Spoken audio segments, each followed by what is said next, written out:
Hey everyone, welcome on in to an at-home edition of Falcons Today by Chat Sports. I am happy to be back with you guys here after a little 3-week hiatus. Busy getting married, going on a honeymoon, and whatnot. So on today's episode, you knew me coming back. We talked about probably one or two things, Kirk Cousins or a trade. I promise I'm not actively seeking these headlines, but this one's kind of juicy. And even while I was away, someone asked me, hey, is this a possibility? So I thought, all right, we'll save this for when I come back. But before we talk about that, just a quick kind of housekeeping guideline, notes, whatnot for what is next on the channel. So if you have been, clicking in and out of the videos, a month ago I announced, hey, I'm going to be making a career change altogether. I'm starting my new job actually tomorrow, Monday. By the way, happy Father's Day to everyone watching. It's a father. And so for the next 4 to 5 weeks or so, I agreed to do some at-home kind of part-time work with Chat Sports while they look for a new full-time replacement for me. I know that there have been a couple of different faces of Chat Sports popping on the last few weeks, putting videos out for you guys. I don't know who's going to be the next long-term host, whether that's internal or external, so it's out of my jurisdiction. But I thought this would be a good win-win for you guys to get some videos over the next few weeks, and for Chat Sports to find the right host and not rush something because they don't have someone to bridge the gap a little bit for them. So now that we got the boring, schmoring stuff out of the way, and I'll talk about the wedding and the honeymoon at the end of the video, let's talk about a possible trade for Atlanta. Now, full disclosure, I'm not ranking this very highly on my likelihood possibility meter, but it's June 15th. There's about a 5-week break until training camp gets underway. So yeah, things are going to get dry. Let's just call it what it is. There's not going to be a lot of juicy stories out there, and people are going to say slow news day. And you know what? You're absolutely right, slow news day. But this one is unique. So let's dive in here. I want to talk about the Cincinnati Bengals first-round draft pick, Shamir Stewart out of Texas A&M. If you've been following from a distance, let me catch you up to speed on the things here. So first off, Shamir Stewart, first-round pick by the Bengals out of Texas A&M, a player, if you remember pre-draft, I was not very high on at all. He is the best pound-for-pound athlete in this draft, or was in this past draft, especially on the defensive line. If you were like, hey, you can't teach speed, you can't teach strength, this is your guy. He does not have the greatest amount of production to back up his incredible physical traits, though. 3 straight years for the Aggies with 1.5 sacks in each of those 3 straight years. So that's a little bit just a background on who Shamir Stewart is. But why in the world are we talking about trading for the Bengals first-round pick from not even 2 months ago? So he has been holding out from all spring practices, and those are all completed now, right? Rookie minicamp, organized team activities, mandatory minicamp. Why has he been holding out? Well, here's the drama. Here's the tea. Basically, they are having a dispute between some of the language in his contract. Now, rookie contracts are, I wouldn't say set in stone, but they've got the outline to them, and there's not a lot of wiggle room there. But I came across this ESPN article that talked about what the heck is going on here. What is the dispute about? And I'll share some of this with you guys as well. But let me read it to you. According to a source with knowledge of the negotiations, the sticking point is language in the contract that could void guaranteed money in future years. Same old Bengals. They just hate paying their players money, and they try so hard to avoid doing so, including we hate the idea of guaranteeing money beyond the first year of your contract, which up until Joe Burrow, they never did. It is what happens when you have an ownership group that makes their money off of the team. That is not a good ownership group to have. You might not like Arthur Blank, but at least he does not rely on Falcons ticket sales and hot dog sales to pay the players on the field.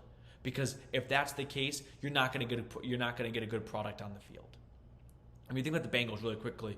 The last 20 or so years since the turn of the century, their best years have been with Carson Palmer and Joe Burrow. Arguably, you sprinkle Andy Dalton in there, and those were guys that they got first overall.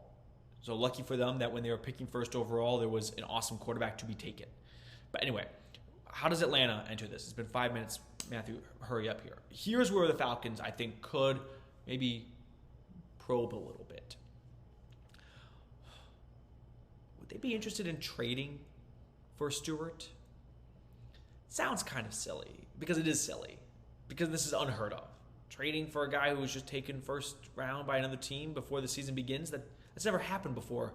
And I think the last, maybe John Elway, right, from the Colts to the Broncos, like Eli and Rivers, but that was a draft kind of trade. This is uncharted waters. I won't say I could see, let's just explore it, because I really can't see it, but I'm open to being wrong. It's happened once or twice before in my life. We saw Atlanta. Let me just at least create maybe a path for how this could happen. We saw the Falcons take Jalen Walker at 15. They didn't think he'd be there. They wanted James Pierce in terms of like who would realistically be available. Walker was available, and like we can't pass on him. And then Pierce was still there in the mid-20s, so they traded back, right? We know all this. Well, what if Stewart was their third guy? They did some research on Stewart. They had him in for a visit, if I recall correctly. They went to College Station. Some of this memory is a bit foggy at this point, but there was definite, sincere interest, or homework done, I should say, on Atlanta's end on Stewart. What if he was the third guy? They were aggressive enough to trade back into round one to get Pierce. Would it really be that mind-blowing to see them do that again? To go, this is the team that saw someone that they wanted, and they were willing to give up a future draft pick for him. And sure, in the draft, you got to make decisions, but if Atlanta has the capability of taking all three players they wanted, would we put it past them? I don't think they would be on top of one another in the depth chart. I think Stewart in a 3-4 front is a defensive end, whereas Pierce and Walker are going to be outside linebackers. It sounds silly because it is silly, because teams don't do this. They don't draft guys in round one and then trade them 3 months later.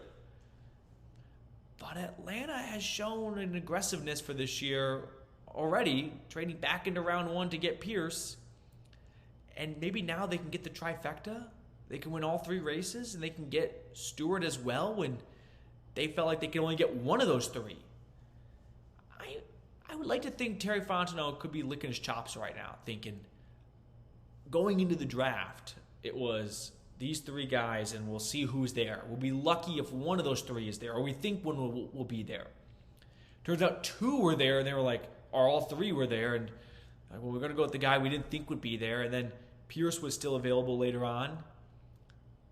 It's not something I'm going to bet on, but it's something I'm going to watch for. Not for Atlanta to make an aggressive pursuit, but just this entire storyline of Stewart holding out with the Bengals. It's very bizarre. More from this ESPN article that I want to share with you guys here. What are the options? So let's go through the timeline here. If the Bengals fail to sign Stewart by August 5th, 30 days before the start of the NFL's regular season, Cincinnati can't trade him. So that's kind of one date you got to put in the back of your head if you really want him in Atlanta. The next major deadline is November 11th. Similar to the franchise tag, if Stewart has not signed his contract by then, he is ineligible to play for the rest of the season. Okay? But at that point, I don't really care after August 5th. If Stewart never signs and sits out the season, he can re-enter the 2026 draft, where every team is eligible to pick him except one, the Bengals. If Stewart were to test NCAA rules and attempt to return to college or play in another professional league, the Bengals would retain his rights. So this is going to be a bit of a roller coaster, I think. Both sides are dug in on, we're not giving you guaranteed money if you were to be suspended beyond your rookie year. Stewart has gone this far, and I don't see him backing down now. I don't really know what to expect out of this, but if a trade really does become an option, the Falcons are low on ammunition to make a deal. They don't have their first round next year. They don't have their fifth round next year. I don't put the Falcons very high in the likelihood meter. There are some other teams that could see having interest, like the Bears. They need pass rush help. That's one team that comes to mind. But I go back to Fontenot did make one move up to get an additional pass rusher he liked a lot. What if Stewart was that third guy? And he's like, I could get all three? I thought I'd get one out of the three. and I'm one chess piece away from collecting all 3 desired draft targets. It'd be tough to figure out what a trade could look like. I mean, you don't have that first anymore to offer up, which I'm assuming Cincinnati would want.